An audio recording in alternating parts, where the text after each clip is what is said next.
Odia software युवक शुभ कल्याण को नियारा प्रयास हिंदी चलचित्र रक्त बीज को निज डायरेक्शन रे प्रस्तुत करी यूट्यूब रे करछते रिलीज। बालेश्वर जिला उपदा ब्लॉक अधीन कानपुर अंचल युवक हेउछंती शुभ कल्याण पटनायक। से जड़े सॉफ्टवेयर इंजीनियर अटंती। पिलाटी दिनरू तांकर चलचित्र प्रति बहुत दुर्बलता रही। छोट बेले देखिथिबा स्वप्न को साकार करबा पई से इच्छा प्रकाश करथिले। तांकर से इच्छा शक्ति को से आज तांकू जड़े चलचित्र निर्माता भाबे नुआ परिचय देछि। सॉफ्टवेयर चाकरी करछि बेंगलोर रे। तो मु लास्ट 3-4 इयर्स हला मु डायरेक्शन कोर्स करछि। डायरेक्शन कोर्स मु L V Prasad institute of media studies मु pass out plus innovative film academy pass out. तो तापर मु continuously movie line it is more passion एटा मूवी लाइन। तो मु सेतिरे आज पर्यंत मे बी 4-5टा मूवी कलिनी।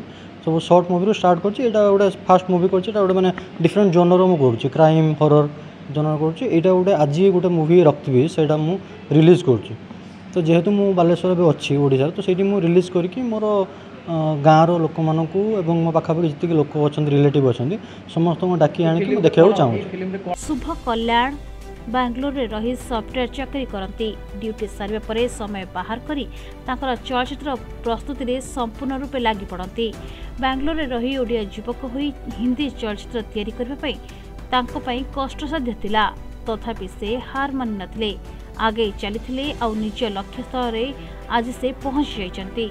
तांकर निर्मित चलचित्र को तांकर प्रियजन बांधवींक सह तांकर परिवार सदस्य मानकु नै रिलीज करछंती। से आगामी दिन रे एहाको ओटीटी प्लेटफॉर्म रे रिलीज करिवार लक्ष्य मध्ये रखछंती। आगामी दिन रे तांकर अनेक आशा रहिछि। आगु से ओडिया रे एही शॉर्ट चलचित्र को तैयारी करिवे बोली कहछंती। नै ए जो शॉर्ट फिल्म जो आज समर्पित हैला सेटा हैला से मोर बड़ पुओ शुभ कल्याण पटनायक। से film maker short film maker से बेंगलोर रे सॉफ्टवेयर इंजीनियर एवं ता सहित ये एभली एक प्रयास से करिछि एवं एटा तार पंचम फिल्म। छोट छोट फिल्म तैयारी करके समाज को भल वार्ता देवा पई से चेष्टा करिछि। आउ आमे बापा माँ हिसाब रे आमे ताको आशीर्वाद भी करूछु। नीलगिरी पार्थसारथी दास का रिपोर्ट प्रतिदिन टीवी।